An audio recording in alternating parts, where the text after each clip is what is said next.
Well, I suppose any mother would cry, would cry when she heard the verdict, condemning her child.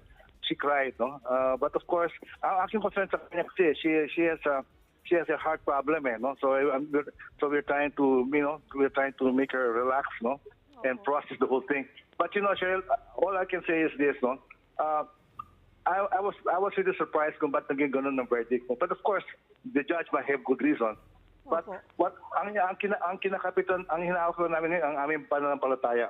We're keeping our faith in God. Kasi marami din po mga kaibigan na mga Kristiyano na nagdadasal para sa Kanya, So I believe that God has a plan. I know that He has a plan. And it will come out right. Yun na po, Cheryl. Yun na po. Nasaan na po ngayon si Denise, Sir Rod? Well, we departed from Bikutan. She was on her way to, I think, CIW. I think she has to undergo some medical examination.